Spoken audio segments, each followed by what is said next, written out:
Ok, le Rav Kook père, il arrive en Eretz Israël en 1904. Ok, Rav Kook père, il arrive en Eretz Israël en 1904. Quel mois, quel jour, vous savez? Non. Alors, je vais vous dire. C'est Kafret Iyar. Kafret Iyar. Qu'est-ce que ça vous rappelle au Kafret Iyar? Ah, c'est le 15 hier, c'est... Le 28 Iyar. Kafret Iyar, c'est le 28 Iyar.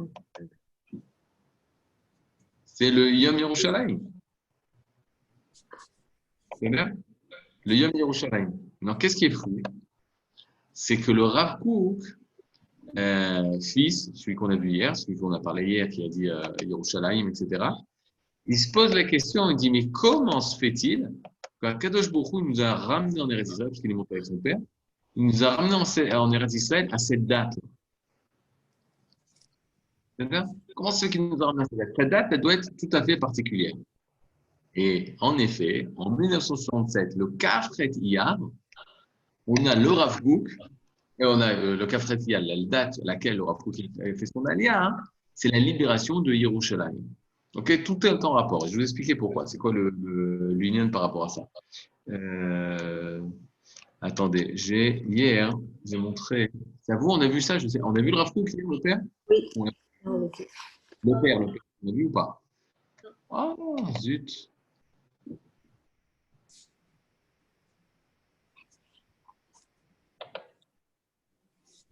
Bon.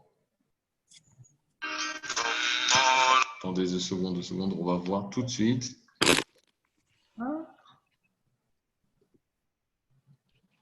Non, on va pas voir tout de suite. Bon, en tout cas, donc c'est ce qui va se passer. Pourquoi? Parce que. Ah, dommage.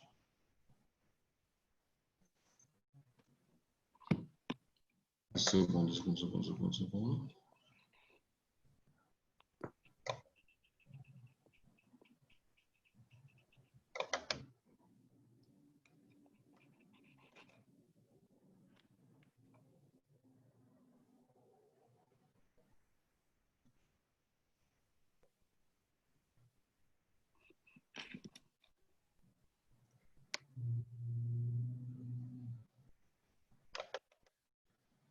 Tiens, là.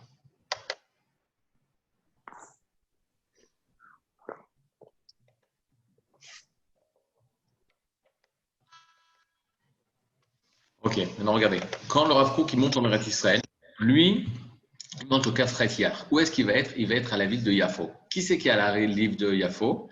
Il y a des gens qui sont modernes comme ça. Yafo, c'est la ville et est en train de se construire une nouvelle shruna. Vous savez, c'est quoi la nouvelle shruna, le nouveau quartier de Yafo? Comment ça s'appelle? Tel Aviv. Tel Aviv, c'est le nouveau quartier de Yafo. Tel Aviv, c'est dans le sable, il n'y a pas de ville là-bas, il n'y a rien, il y a tout en construction. Maintenant, le Rav Kook, il avait accepté de monter en Israël pour être le grand rabbin Yafo parce que là-bas se passait le renouveau d'Israël au niveau culturel, etc. Ça ne se passait pas à Jérusalem, ça ne se passait pas à Tveria, ça ne se passait pas à la Tzfat, ça se passait d'Afka à Yafo. Yafo de l'époque, c'est comme Tel Aviv d'aujourd'hui. C'est-à-dire, il va devenir grand rabbin Yafo. Maintenant, lui, il va parler de manière très claire. En 1904, la date de son alia, qui c'est qui va mourir? Il va mourir Binyamin Zeev Herzl. C'est lui qui va mourir. En mourant, le Rav Kook il va écrire un espède, une raison funèbre sur Herzl. Il va dire ce suivant. Il va dire, pourquoi il va mourir Herzl? Tu sais pourquoi il va mourir? D'après ses proches, il va mourir parce qu'il va mourir de tristesse. De quoi? Pourquoi il va mourir de tristesse? Allez, aidez-moi. En 1904 de tristesse? Ouais. Il n'y a pas d'État? Bah Il n'y ouais. a pas d'État. Il n'y a pas d'État. Ça le fait souffrir. Mais qu'est-ce qu'il a fait terriblement souffrir? C'est que M. Binyamin Herzl, il a proposé l'Ouganda comme État d'Israël. S'il avait une possibilité de faire un État d'Israël en Ouganda. Vous serez allé, vous, à l'Ouganda, vous? Ah non. Ça n'est pas allé, d'accord? Le jour où il propose ça aux congressionnistes, il arrive et il dit, j'ai une très bonne nouvelle à vous annoncer. On m'a proposé de faire un État d'Israël à l'Ouganda. Vous aurez accepté ou pas? Non. Non. Tu auras accepté? Non. Et après, moi non plus, je n'aurais pas accepté. Mais Herzl, il ne comprend pas ça. On a la possibilité. Qu'est-ce qu'il vit, Herzl? Il voit la Shoah en 1904. Il voit qu'il va y avoir une Shoah en Europe. Que les Juifs qui sont en Europe, ils vont souffrir. Ça marche. Il voit que les Juifs en Europe, ils vont souffrir. Pour les sauver, la seule solution, c'est l'Ouganda. Et donc, qu'est-ce qu'il décide de faire? Il décide de les faire emmener en Ouganda. Maintenant, qu'est-ce qui se passe aux congressionnistes? Les Juifs religieux, ils déchirent leurs vêtements en signe de deuil.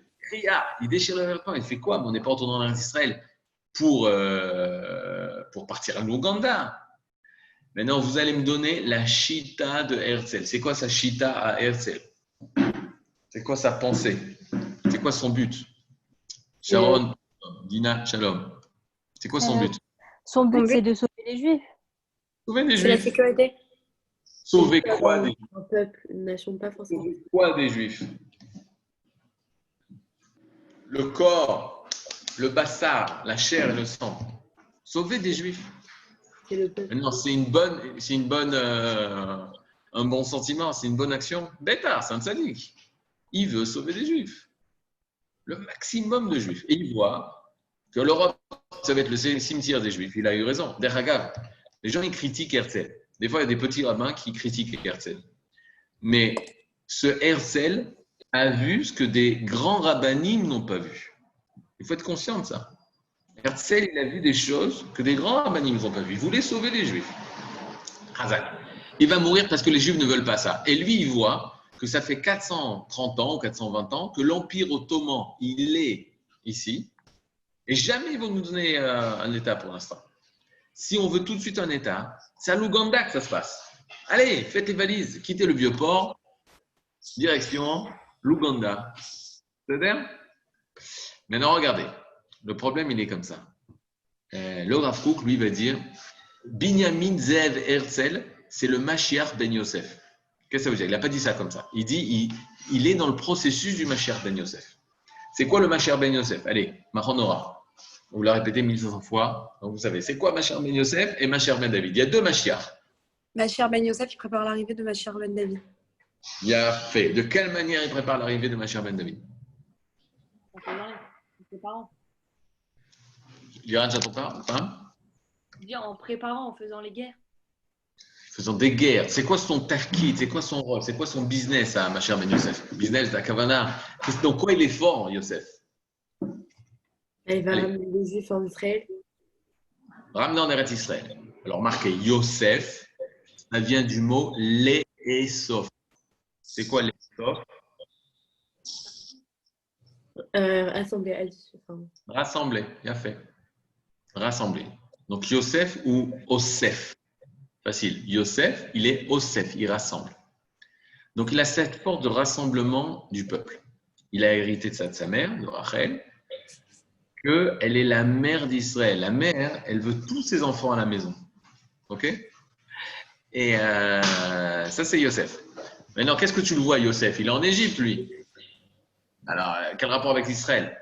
Oui, mais Yosef, il se bat pour que ses frères soient protégés dans un endroit à Goshen et pas en Égypte même.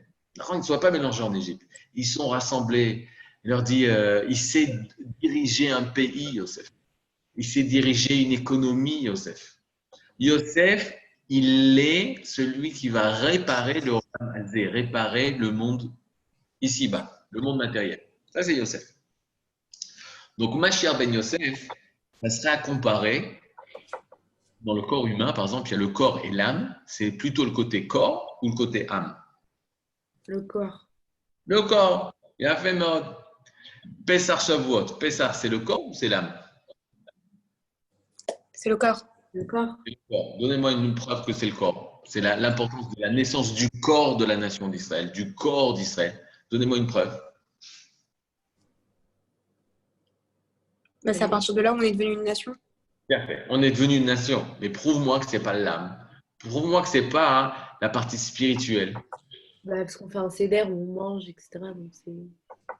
Oh, pas mal, bien fait. C'est-à-dire qu'on mange des choses, on met en avant le côté de la nourriture, mais à quel niveau de degré de spiritualité on était? À Pessah, confort d'Égypte. On est des tzadikim. Non, non, pas du tout. On est au 49e degré d'impureté. Au niveau spirituel, on est au plus bas. Il y a des tzadikim, mais l'Europe du Ham Israël, ils sont au plus bas. Pire que ça, 80 du Ham Israël, ils voulaient rester en Égypte. On se rend compte, 80% du Ham Israël voulaient rester en Égypte. Donc c'est une catastrophe. Donc, qu'est-ce qui est né seulement? C'est une nation. Ça, oui. On est sorti de l'Égypte. L'Égypte, elle est tombée face à nous dans la mer des Joncs. Ok, Yamsouf. Super. Donc, on a une force au niveau national. Est-ce qu'on a une force spirituelle? Non. Ça viendra seulement à Shavuot. Maintenant, Pessah, c'est le côté du corps du Ham Israël, du gouffre. Shavuot, c'est Matan Torah, c'est le côté de l'âme d'Israël. On reçoit l'âme d'Israël à Shavuot. C'est Matan Torah. C'est quoi Kabbalat Torah? La Torah, c'est l'âme d'Israël. Fait. Maintenant, je vous pose la question. Yom Ha'atzmaut et Yom Yerushalayim. Quelle date c'est Yom Ha'atzmaut? 5 Iyar. Hé B'Iyar, le 5 Iyar. C'est quand Yom Yerushalayim? Jeudi soir, là, c'est ce jeudi soir. C'est quelle date? On vient de le dire. Kafret Iyar.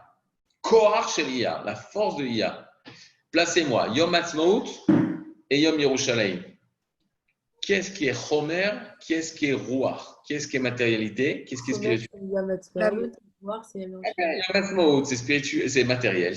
On retrouve une nation, on retrouve un peuple, on retrouve un État, on retrouve une politique, etc. Sauf, on redevient comme à Pessah.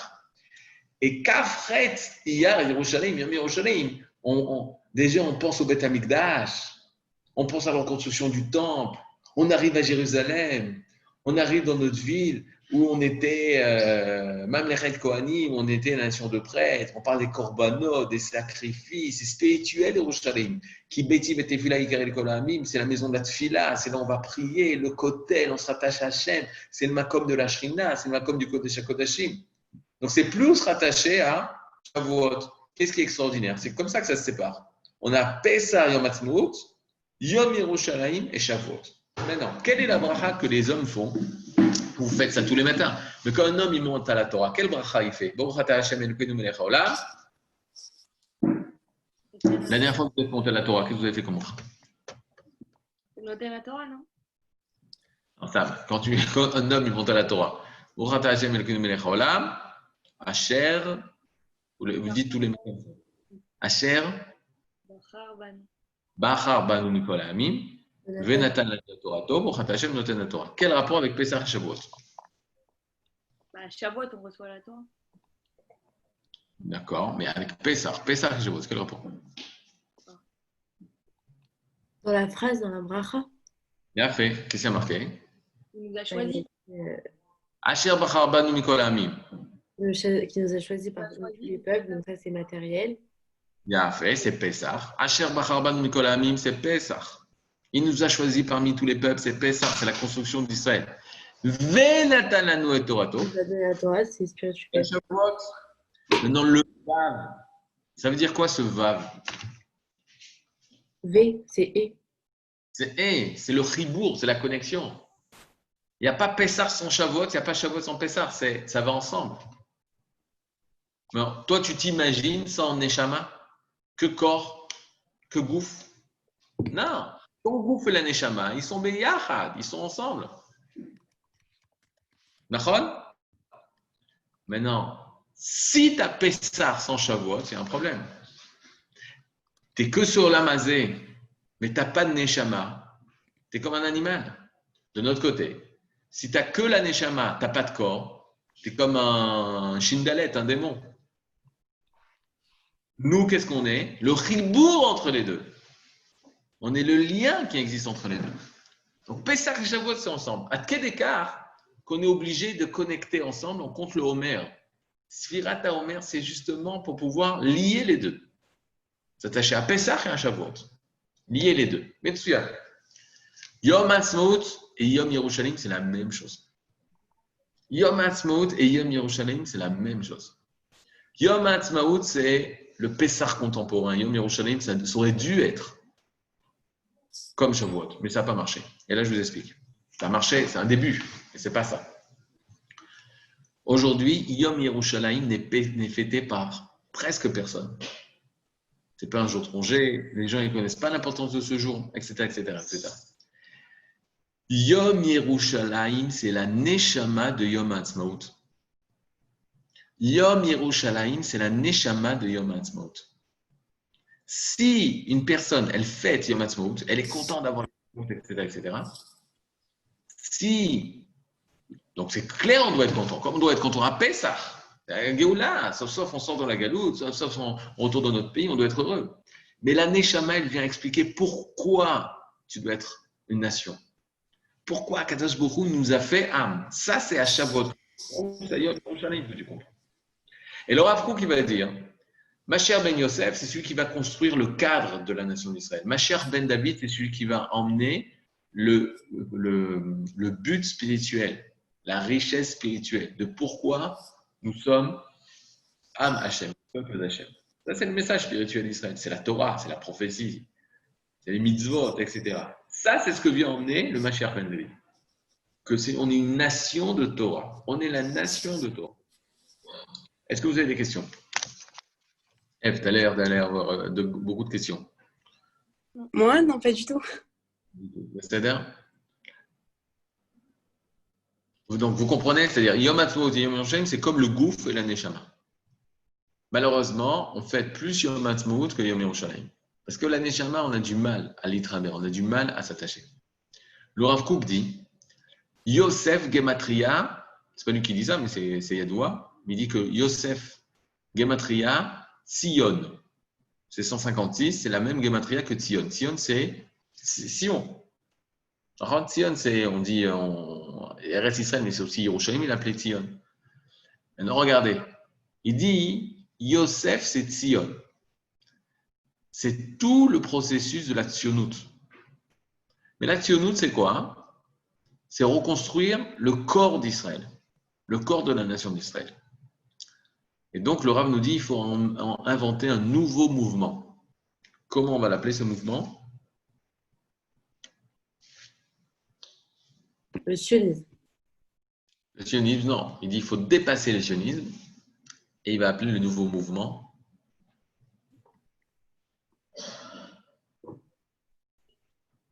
David.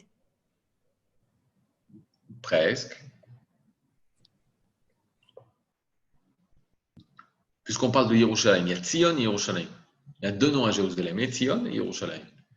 Il dit la Tzionut, premier mouvement, c'est Mashiach ben Yosef. Le deuxième mouvement, Mashiach ben David, il s'appelle comment? Yom Ha'atzmaut, c'est Yerushalayim. Comment tu dis? Yerushalayim. Yerushalmiyut. Yerushalayim.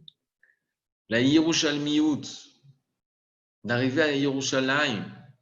Alors, il ne va pas vraiment l'appeler Yerushalmiyut, il va l'appeler Degel Yerushalayim, le drapeau de Jérusalem. Et on va le voir que de quelle manière il va commencer à parler de ça, à mettre comme centralité le retour en Eretz Israël. Le retour à Jérusalem. Pas seulement en Eretz Israël, mais à Jérusalem. Et il va renouveler, vous savez qu'à l'époque du Beth Amikdash, tous les jours, tous les Juifs, 3 fois par an, les Shlosh Regalim, les Juifs, ils retournaient à Yerushalayim. Tous les Juifs de tout Israël, ils montaient à Jérusalem pour Pessah, Shavuot et Sukkot. Et le Rav Kook, en 1928, il va renouveler ce minag-là. Vous voulez voir? Vous voulez voir ou pas? Oui. Vous allez tomber de votre chaise, faites attention. Parce que moi, je suis tombé de votre chaise quand je l'ai vu, ça. On regarde. Vous voyez l'image ou pas? Attends. Oui. Ah, zut.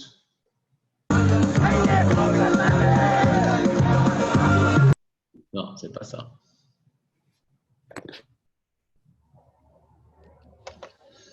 Deux secondes. Deux. On va voir.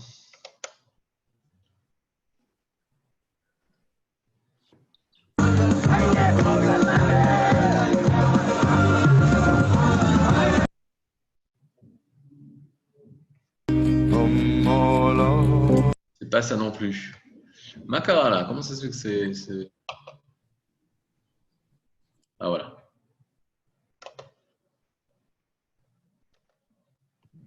Attendez, 2 secondes. Est-ce que vous voyez là? Oui. Qu'est-ce qu'il y a marqué? Pessar. Pessar Velag Baomer. Bien fait, Marc. Pessah Velag Baomer, à travers un film de l'été en Eretz Israël, le printemps en Eretz Israël 1928. Le renouvellement de la coutume de monter à pied à Jérusalem en 1928, de Pessah 1928. המנהג העתיק של עלייה לרגל מתחדש. Vous voyez le Rav Kook là? בחצר גדולה במרכז ירושלים נאסף קהל רב Alors vous voyez déjà là, vous voyez, attendez, que le Machon Moral ne vous a pas menti, il existait le Rav Kook, si vous aviez des doutes. Vous ne savez pas. Regardez, j'ai montré ça aux enfants, ils m'ont dit waouh, il existait. המנהג העתיק של עלייה לרגל מתחדש. בחצר גדולה במרכז ירושלים נאסף קהל רב להאזין לדברי הרב קוק, אשר נאם בנאום יפה שתורה וחוכמה שימשו בו בערבוביה. אחרי החלק הנגינתי קם מנחם מוסישקין. המון רב קידם אותו במחיאות כפיים סוערות. בנאום נפלא הציג את רעיון שחרור האדמה. משם פנה הקהל ללכת אל הכותל. בדרך נוספו רבים עד שעלה מספרם ל4,000 איש. כנהר גדול זרם הקהל בסדר ובמשטר אל הכותל המערבי בשירת ייבנה המקדש. Waouh, magnifique. Chaque fois que je le revois, il m'Itragesh, Razak. Ils ont été vraiment à pied? Ah, mais ils sont arrivés comme nous. Vous avez jamais été à Pessah Shavuot et Sukkot à Jérusalem? Tu vas à la vieille île, il y a des rabbanim, les grands rabbanim d'Israël, et tu es à la place du Cardo, la place de la Chorva, la grande synagogue qu'ils ont construite, et tu vas à pied jusqu'au Kotel. Ah oui, oui. Mais avant, en Israël, oui, ils allaient à pied, à chameau, etc.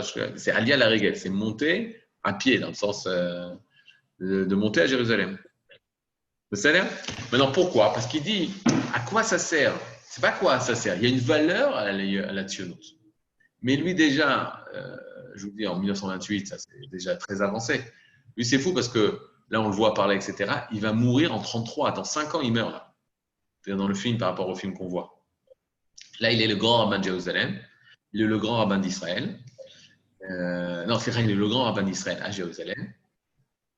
Et il parle de quoi? Qu'on doit dépasser le mouvement sioniste. Maintenant, quelle est la force justement de son mouvement? Qu'est-ce qu'il veut exactement faire? C'est d'abord voir la force, la particularité de Jérusalem. Alors, on va voir les Mékorot. On peut monter les sources.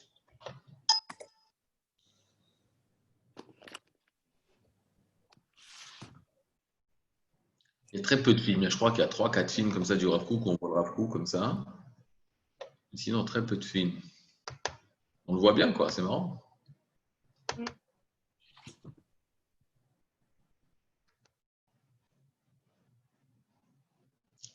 Attendez 2 secondes. C'est...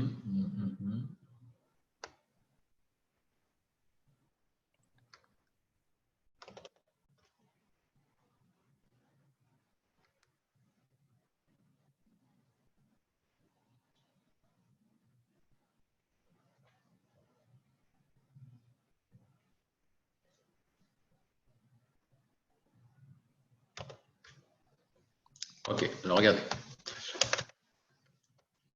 Au numéro 2, vous voyez la source numéro 2? C'est tiré de la Gemara Chagiga dans le Talmud de Jérusalem, Yerushalmi. Amar Rabbi Yoshua ben Levi, Rabbi Yoshua, fils de Lévi, dit Yerushalayim. Alors, il cite un pasouk qui dit Yerushalayim abnuya ke'ir shechubrala yardav. Yerushalayim qui est construite comme la ville chez Chubrala yardav. C'est quoi la ville chez Chubrala yardav?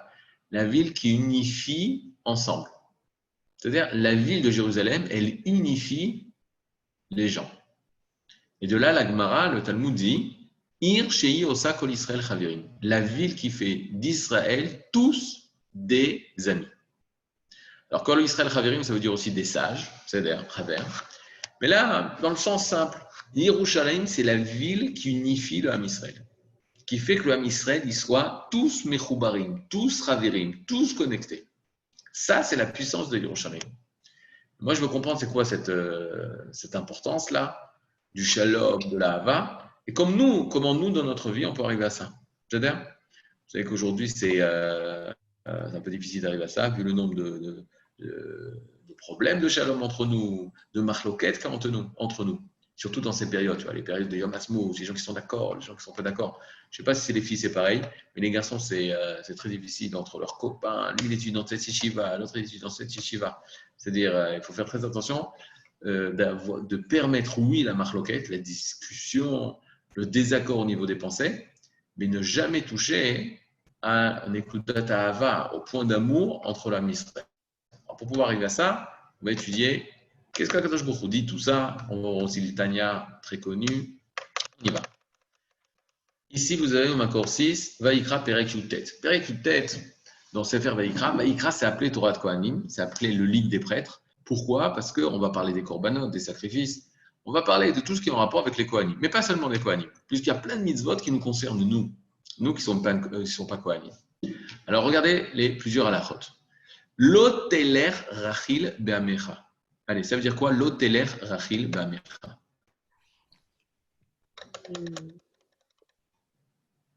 Rachel. C'est quoi Rachil? Loteler Rachil Be'amecha, c'est-à-dire tu n'as pas le droit, tu n'iras pas colporter dans ton peuple. C'est quoi colporter? C'est dire du Lashon Hara.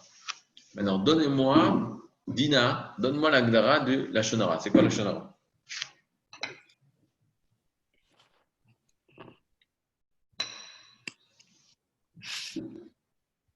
Ok.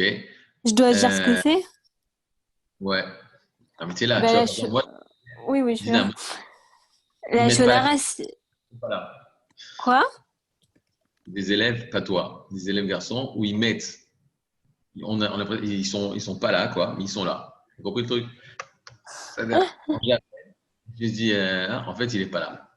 Après, j'envoie sur WhatsApp, j'ai dit, mais où t'étais? Je suis là. Oui, mais où là? Qui sont? Bon, Rachel, alors qu'est-ce que c'est la Shonara? La Shonara, c'est parler mal de quelqu'un dans son dos.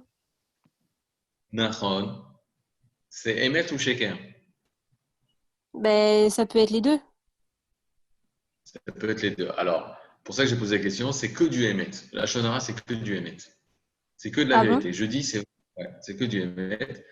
Marquez que la Shonara, c'est dit du mal, dire la vérité sur une personne, mais une vérité qui est mauvaise à dire. Pas une vérité mauvaise à dire. C'est que la chose que tu vas dire, c'est une mauvaise chose sur la personne, mais c'est vrai. Ça, c'est du la Shonara. Le mensonge sur quelqu'un, ça s'appelle Motzi Shemra, qui fait un mauvais nom à la personne. Ça, c'est une chose qui est totalement fausse. C'est-à-dire, il y a des choses qui sont vraies, et c'est mal, et tu n'as pas le droit de raconter, c'est la Shonara.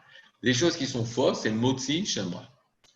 Maintenant, Rachil, c'est une personne qui non seulement il va dire du Lashon Hara à une personne, mais il va aller chercher les gens pour leur raconter du Lashon Hara. Par exemple, dans les réseaux sociaux, si une personne commence à dire du mal de quelqu'un, même si c'est vrai, étant donné que ça va aller par Sem Bechol Makom, alors peut-être c'est digne de Rachil Be'amecha. C'est-à-dire tu colportes, tu t'inquiètes de façon à ce que cette mauvaise chose arrive chez les autres. Mais alors, est-ce qu'on a le droit, quand est-ce qu'on a le droit de dire la Shonara et ça ne s'appelle plus la Shonara? C'est quand c'est Yeshto Elet, il y a une utilité. Par exemple, tu connais une copine qui a fait des choses graves et qui maintenant elle va avoir un shidour, c'est-à-dire avec un bachou. Tu disais que cette fille elle a fait des choses très graves. Qu'est-ce que tu fais? Tu appelles le Rav du bachou et tu vas lui dire regardez, moi je ne sais pas trop comment dire ça au bachou, mais il faut qu'il sache que cette fille elle a fait ça et ça. Ça, c'est du Lashon Hara ou pas? Alors, c'est pas du Lashon Hara. C'est-à-dire, c'est une grande mitzvah. Oui, mais si à chaque fois on fait ça, la fille, elle va jamais se marier. Ça se fait pas. On peut pas faire ça. Vous rigolez là? Viens, en fait. Moi, je connais que des filles tzadikot. Par contre, les Bachorim, je connais des sadikotes, sadikim. Ok? Si tu as un garçon sadique, c'est-à-dire, eh ben, c'est pas du tout de la shonara. Prévenir que cette personne, elle n'est pas apte à se marier. Si moi je connais sur un élève, je donne un exemple. Moi je connais un élève, c'est-à-dire qui a de gros problèmes. C'est-à-dire, c'est une avéra de laisser la chose passer sans prévenir la personne. Oui, mais si à chaque fois on fait ça, eh ben, Oui, mais c'est la fête chouva, là. Qu'elle fasse chouva, qu'elle change. Oui. Oh, je ne parle pas, attends, je parle pas d'une personne qui fait chouva et qui, elle, c'est une fille qui tombe tout le temps dans cette faute-là. Là, c'est une fille, je ne peux pas dire une chose comme ça. Un garçon qui est coléreux. Tu connais un garçon coléreux? Qui s'énerve, qui est capdane, qui est prise de tête, qui est en colère tout le temps. Alors quoi, tous les garçons coléreux, ils vont jamais se marier. Parce qu'à chaque fois, il y a quelqu'un qui va aller dire. Non, moi, mon exemple, de mon expérience personnelle, c'est que des fois, tu arrives trop tard. C'est que la fille, elle est déjà amoureuse. Alors là, ça marche plus. Il y a eu des cas, je suis tombé de ma chaise. J'ai prévenu certaines personnes pour des choses qui sont très graves. Mais la fille, elle était déjà amoureuse. Donc, elle a dit non, mais avec moi, il n'est pas comme ça. C'est faux ce que vous dites. Bon, après, c'était un peu dur. Mais ce que je veux dire, c'est que les gens, ils arrivent à se marier. Il y a des gens qui arrivent à manipuler. Maintenant, est-ce que nous, devoir de prévenir quand c'est des dangers? Alors, je te dis, Otpam, c'est pas, tu vas dire, ta copine, elle s'est disputée avec toi, donc tu vas la dénoncer à tous les shidduchim, elle m'a fait ça, mes trucs, ça, c'est sourd. Oui, Pas non. ça. Pas un gros problème. Par exemple, un truc où tout le monde doit être d'accord. Tu sais que la fille, elle est maniaco-dépressive. Grave maladie. Grave maladie. Ou une personne, l'homme, elle est schizophrène, mais mamache, quoi, une vraie. Elle n'a pas dénoncé ça. Elle n'a pas si, dit. ça, oui. Elle-même, elle va de toutes les façons. Non, schizophrène peut-être, mais maniaco-dépressif, si elle prend ses médicaments, tout se passe bien. Sauf le jour où il y a des problèmes. Mais tout se passe bien. Tu ne vas pas dénoncer ça? Ben là, tu vas dénoncer. C'est pas dénoncer, c'est mettre au courant. Déjà qu'elle n'ait pas dit ça, c'est très grave. Vous savez? Mais non, pas. Moi, je vous conseille de ne pas dire ça directement, d'aller voir le Rav, et lui, après, c'est son problème de s'occuper de comment dire. En plus, toi, des fois, quand tu dis quelque chose, tu rajoutes. Donc, il faut faire attention. C'est clair qu'on doit dire. C'est-à-dire? Il y a Manilo Mevin, quoi, votre réaction là. Si elle est mauvaise, si ma mâche, c'est une fille qui a des gros problèmes nafshit, ben, il faut pas prévenir. Vous allez laisser se marier. Non, mais c'est. Je pas dit des problèmes, tu l'aimes pas cette fille parce qu'elle est pas sympa. Lui peut-être qu'il va te trouver sympa. Il va trouver comme sa mère, elle ressemble à sa mère. Alors il va se marier avec elle. Mais si c'est une fille qui est mamache qui a un problème, c'est mamache problématique. Sans donner des détails, ben, à ce moment-là, c'est sûr qu'il faut prévenir. C'est-à-dire, mais ça, donc ça, ce ne sera pas du lachonara. À partir du moment où il y a toilette, à partir du moment où il y a l'utilité qu'on sache, alors ça sort du cadre du lachonara. Lachonara, c'est vraiment dire du mal, on n'a pas besoin de savoir. C'est-à-dire, lachonara, c'est, on va dire, c'est le journaliste, par exemple. Le journaliste, il peut dire beaucoup de lachonara. Il va raconter des histoires, mais il n'y a rien à faire, qui nous rien à faire dans ça. Non, vous savez le joli nom qu'on a donné au lachonara? C'est Zechut Tzibour la date. Le droit du Tzibour de savoir. Le droit de tout le monde de savoir. Qui c'est qui a permis une chose comme ça? Le droit de tout le monde de savoir. Qu'est-ce qui t'a permis? C'est bien la Shonara. Il y a du mal qui est fait. Et tu parles à des gens qui n'ont rien à faire, qui n'ont pas besoin de ça, hein, de savoir. Qui c'est qui t'a permis une chose comme ça? Donc c'est très très difficile. Maintenant, dans le même passouk, vous allez m'expliquer, dans le même passouk, on dit tu n'as pas le droit de colporter du lachonara, des choses mauvaises. Alors, regardez qu'est-ce qui est dit. L'otaamod aldam re'echa. C'est quoi l'otaamod aldam re'echa? Ne te lève pas devant le sang. Ne te tiens pas debout sur le sang de ton prochain, Ani Hachem. Re'echa, c'est ton ami, Ani Hachem. Je suis Hachem. Qu'est-ce que ça veut dire l'otaamod aldam re'echa? Qu'est-ce que ça veut dire? Il ne faut pas se réjouir du malheur des autres. Alors, l'otamod, ça vous rappelle quoi l'otamod? C'est quoi? Amida. Amida, c'est se tenir debout. D'accord? Se tenir debout. On tient debout comme les anges. Les anges, ils se tiennent debout devant Akadosh Baruch Hu. Mais là, tu tiens debout, c'est-à-dire, Aldan, sur le sang de ton voisin. C'est quoi? C'est quelle situation? Les Khamim nous disent quand le sang de ton voisin, une personne, quand ton voisin ton ami est en danger, tu dois le sauver. Ils traduisent comme ça, tu ne dois pas rester indifférent lorsque le sang de ton voisin coule.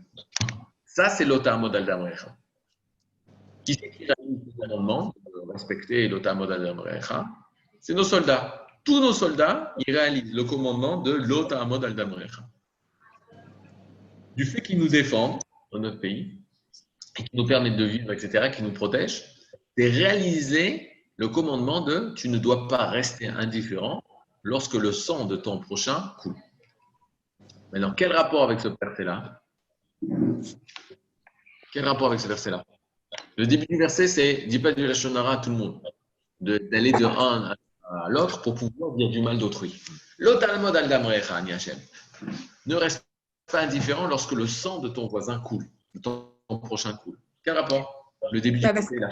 Bah, dire de la shonara, ça peut engendrer que quelqu'un y souffre. Alors, pire que ça, dire du lashon hara sur quelqu'un, c'est le tuer. Tu as tué la personne. Au sens figuré, mais c'est considéré comme quelque chose de très grave. Tu as tué la personne. Tu l'as tué aux yeux de ses amis, tu l'as tué aux yeux de la société. Tu l'as pas tué. Maintenant, toi qui entends ça, c'est-à-dire, Rachil, c'est-à-dire que la personne, elle vient, elle te raconte ça. Toi, tu ne dois pas rester indifférent quand on fait du lashon hara sur quelqu'un. Il faut défendre la personne. Je vous donne un exemple. Vous allez mettre en place sur, je sais pas moi, sur les réseaux sociaux un mécanisme qui permet de tout de suite empêcher de dire mal sur quelqu'un. Il y a un enfant sur lequel on va dire du mal et une personne, pardon. Une personne commence à dire du mal, et il y a un mécanisme comme ça qui reconnaît, qui sait lire, qui sait traduire et qui comprend, et qui va empêcher la diffusion de choses mauvaises sur un tel. Vous réalisez la mitzvah de l'otalmod al damrecha. Tu ne restes pas indifférent quand le sang de ton ami coule. Voilà. Donc, on a une responsabilité énorme de protéger toute personne par rapport au lashon hara. C'est-à-dire pas juste, moi, je n'ai pas le droit d'écouter, mais empêcher que le lashon hara se diffuse. C'est très dur. Pourquoi? Est-ce que tu peux être propriétaire d'un journal? Est-ce que quand tu vas être propriétaire d'un journal, tu vois le lashon hara dans ce journal? Pas du tout. Est-ce que parmi vous, il va y avoir peut-être des journalistes, des écrivains, etc. C'est très dur d'écrire. Faire très attention à ce qu'on écrit, ce qu'on dit, ce qu'on raconte, etc. À cause du lashon hara, et le fait est tu verses le sang de ton ami. Maintenant, la Torah, elle continue dans ce même kivoun, dans cette même direction, et elle dit Lo tisna et achicha. Tu ne dois pas avoir de la haine à ton frère dans ton cœur. C'est quoi ochear tochiar? Faire des remontrances à ton amitecha, c'est ami, amitecha, c'est amit, amitecha, ton ami. Velotissa à la frette, il ne portera pas la faute. Alors on y va. D'abord, interdiction d'avoir de la sina. C'est quoi la sina? C'est avoir de la haine. Truc très simple. Interdiction de se haine. Il y a marqué bilvavecha, dans ton cœur. C'est-à-dire qu'à l'intérieur, tu as une haine particulière. Tu n'as pas le droit de le garder dans ton cœur. Comment tu fais pour l'enlever de ton cœur? C'est très simple. Elle a marché sur ton lit, okay, ou elle a pris ta serviette. Je ne sais pas moi, elle a besoin de s'essuyer ses mains. Elle prend ta serviette. Et tu ne supportes pas ça. C'est-à-dire, l'otisna est achotra bilvavecha. Tu ne dois pas avoir de la haine bilvaver. Tu ne dois pas avoir de la haine de ta sœur bilvaver dans ton cœur. Qu'est-ce que tu fais alors? Qu'est-ce que tu fais? Bah, tu t'en fous. C'est facile. Si pour toi c'est facile, c'est sévère. Mais il y a une autre solution. C'est garde pas ça dans ton cœur. Dis-lui. Tu sais que ça me dérange beaucoup. Ça me dérange beaucoup que tu t'essuies sur ma serviette. Moi, je ne supporte pas. Moi, j'ai ma serviette. C'est ma serviette. Ça me dérange. Si tu veux, je t'offre une serviette. C'est contre ton anniversaire. Ou même avant, pour la fête des sœurs, je t'offre une serviette. La serviette, tu la touches pas. C'est Besséder? D'accord, c'est Besséder. Mais ce que dit la Torah, c'est d'abord de rien garder dans le cœur. De rien garder, de se manger. Tu fais des choses, mais de l'intérieur, tu te bouffes. Là, l'autisna est interdiction de garder la sina dans la. Tu as le droit de le dire dans la bouche, la sina. Mais tu dois parler, pas à la personne. Maintenant, fais des remontrances à ton ami. L'autre, il ne va pas être comme ça, il ne fera plus de fautes. Ça veut dire quoi? Qu'on a une mitzvah de faire des remontrances aux gens. Ne tiens pas comme ça, fais pas comme si. Tu as fait ça, c'est pas bien. Pourquoi tu dis ça? C'est pas bien. Pourquoi tu as fait ça? C'est pas bien. Pourquoi tu te comportes pas comme ça? C'est pas bien. Ce caractère que tu as, il n'est pas bien. Ces avérotes que tu as faites, tu as fait 1, 2, 3, 4 avérotes. Quand est-ce que tu vas t'arrêter de faire des avérotes? Ça, c'est mitzvah tochecha, une mitzvah de remontrance. La Torah, elle te dit, tu faire des remontrances, tu feras des remontrances à ton ami. Vous êtes d'accord ou vous n'êtes pas d'accord? Mais on n'a pas le droit de rappeler les avérotes aux gens. Non, tu n'as pas le droit de rappeler une fois qu'il a fait tchouva. Il veut dire, tu fais du mal. Lévana, pourquoi tu n'es pas d'accord? Parce que le rabaisser tout le temps, ça ne sert à rien. Ok, il a fait. Lévana dit, la fin du verset, il y a marqué l'otissa à la frette. Le but, c'est qu'il ne fasse plus de fautes. Qu'il ne fasse plus de fautes. Or, si tu le rabaisses tout le temps, est-ce qu'il va changer? Je ne suis pas sûr. Qu'est-ce que ça veut dire ochiar tochiar? Ça vous rappelle quel mot tochiar? Comme je vous dis, tochera, c'est une remontrance. Ochiar, c'est faire des remontrances. Tochiar, fait des remontrances. Mais quel mot ça vous rappelle aussi? Quel vers ça vous rappelle? Les ochiar. Les ochiar, une ochacha. C'est quoi une ochacha?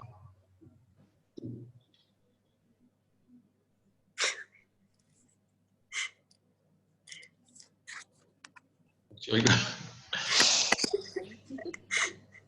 On ne fait plus tout le pan en fait. Ah, tu fais plus d'ulpan. Ok, mais il faut faire l'ulpan. Ochacha, c'est quoi ochacha? Je ne sais pas. Une preuve.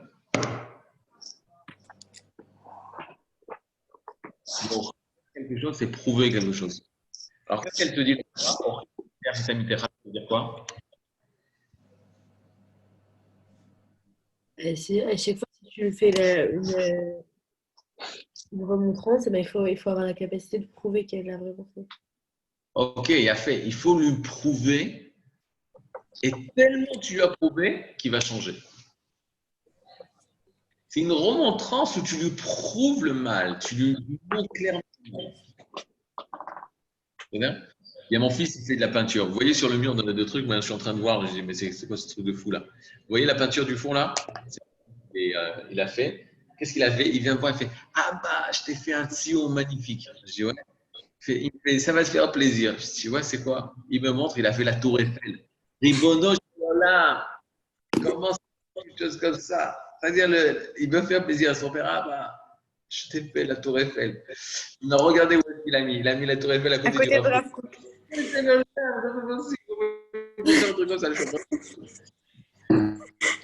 mais non, tu es obligé de le mettre. Tu ne vas pas lui dire, mais quoi, est-ce que j'en ai à faire la tour Eiffel? De quoi tu me parles? En plus d'Aix-en-Provence, la tour Eiffel. Madame Dabert. Il était content. Bref, là, ta chef. Maintenant, qu'est-ce que. Oh, regarde, c'est-à-dire qu'il faut prouver le mal. Il faut arriver à prouver le mal. Et je répète ce que Lévana a dit. Si ce n'est pas clair, et que grâce à ça, il va changer, alors, tishteki, tais-toi. Est-ce que ce que veut dire exactement le Chafetz Chaim? Je comprends que Lévana a dit le Chafetz Chaim, il dit interdiction de faire des remontrances. Personne n'est capable de faire des remontrances aujourd'hui dans notre génération. Et ça, c'est un leçon de vie. Il donne 3 conditions pour faire des tochechot. Allez, première condition. Bah déjà, de nous, pas le faire. De quoi? Bah déjà, de nous être. Ne pas faire la faute. Alors, ça peut-être s'exprime dans la première condition. C'est quoi la première condition? C'est que si tu fais une tochecha, que tu la fasses que pour le bien d'autrui.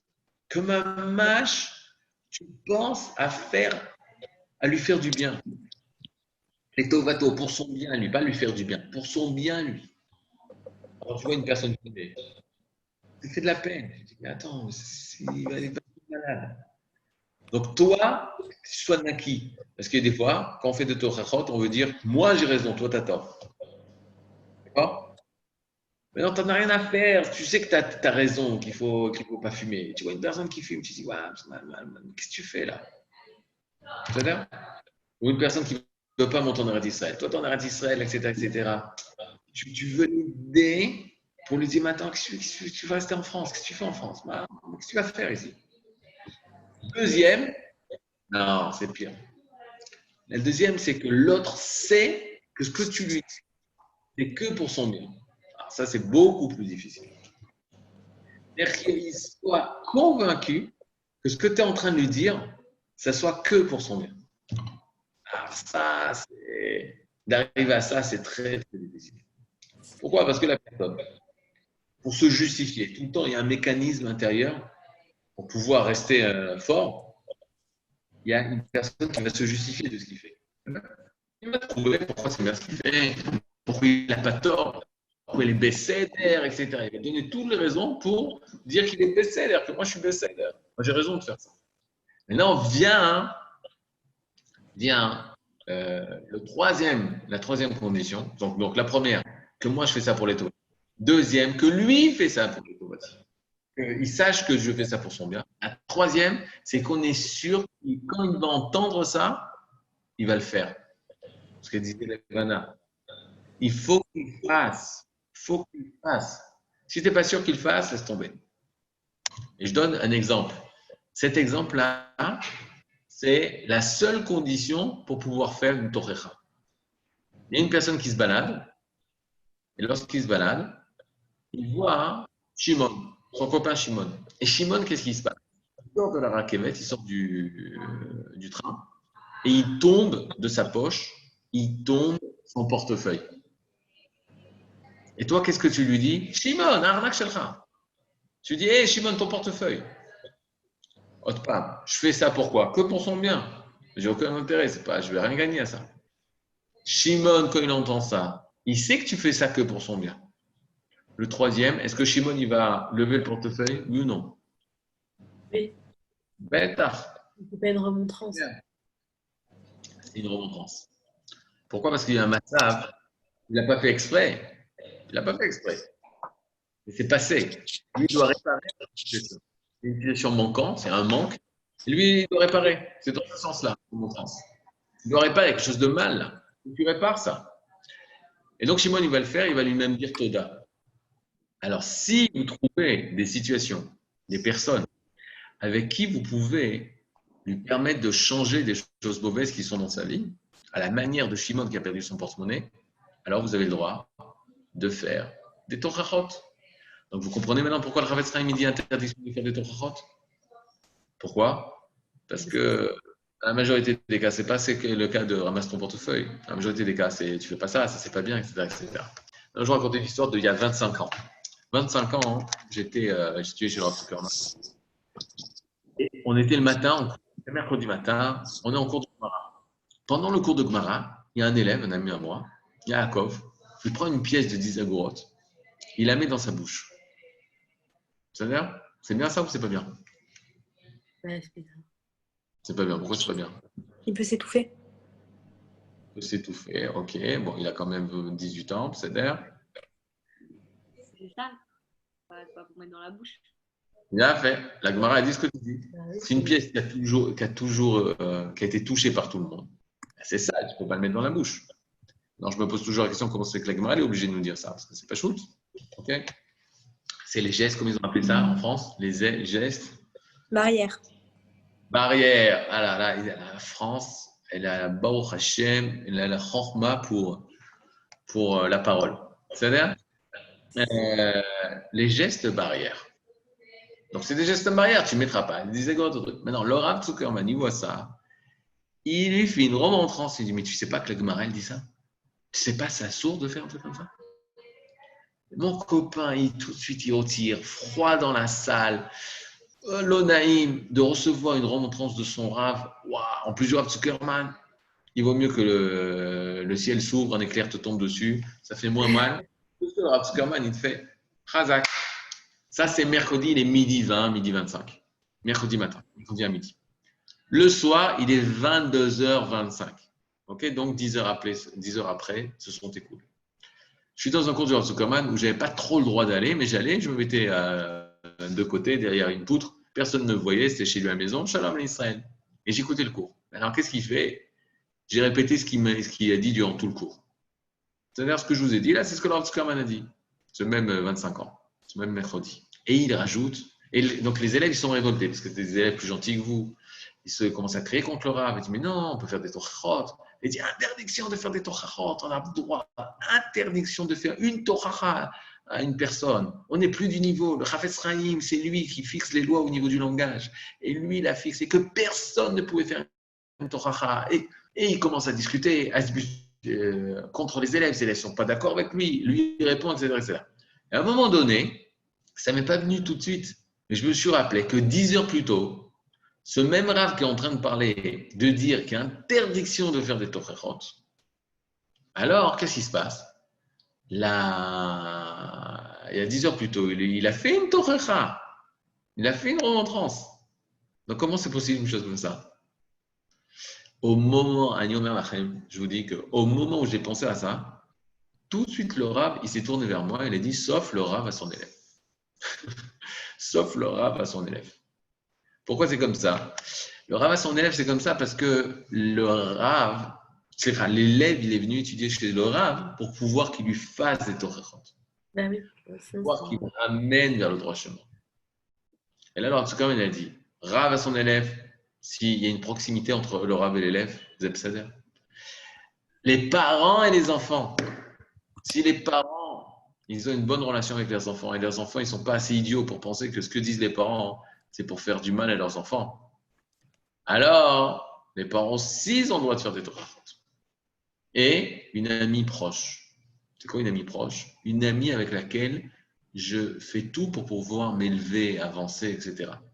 Par exemple, tu fais du sport avec une amie. C'est-à-dire, tu fais du sport, tu cours avec elle, tu fais du sport, je sais moi. Et elle va te dire, non, il faut respirer de cette manière, etc. C'est aussi une remontrance. Et toi, tu es avec elle et elle est avec toi pour pouvoir avancer dans le sport. On n'a pas le droit. Une personne, avec qui tu étudies la Torah, tu veux comprendre. Alors c'est sûr, tu veux dire non, c'est pas comme ça qu'il faut comprendre, c'est comme ça. Elle est intéressée que tu lui dises pour justement avancer, pour pouvoir apprendre et comprendre et pas se tromper. Donc c'est des conditions très très réduites. Mais dans tous les autres cas, bien sûr, il sera totalement interdit de faire des remontrances. Parce que si ça éveille pas la personne et l'homme n'est pas éveillé, lorsque tu lui dis Atalo Besséder, c'est pas bien. Quand on dit à quelqu'un que tu n'es pas Besséder, alors la personne, il y a un automatisme d'Afka Afour. Il va essayer d'expliquer pourquoi, même si c'est du mal, c'est Besséder ce qu'il fait. Donc pour pouvoir éviter, comme on dit, il s'enfonce encore plus, alors on va devoir faire très attention quand on parle à autrui, surtout quand une personne, elle n'est pas proche de nous à quel écart de comprendre le fait de réparer son mal. Et on finit par une histoire. Le Rav Kook que vous avez vu. Quand il était à Yafo, la communauté, elle était allée le voir. Ils lui ont dit, Rav, c'était Shabbat. Il a dit, Shmuel, le cordonnier, a ouvert son magasin Shabbat. Et toute la communauté a dit, on va aller le voir, on va le crier dessus, on va lui dire que c'est pas bien, etc., etc.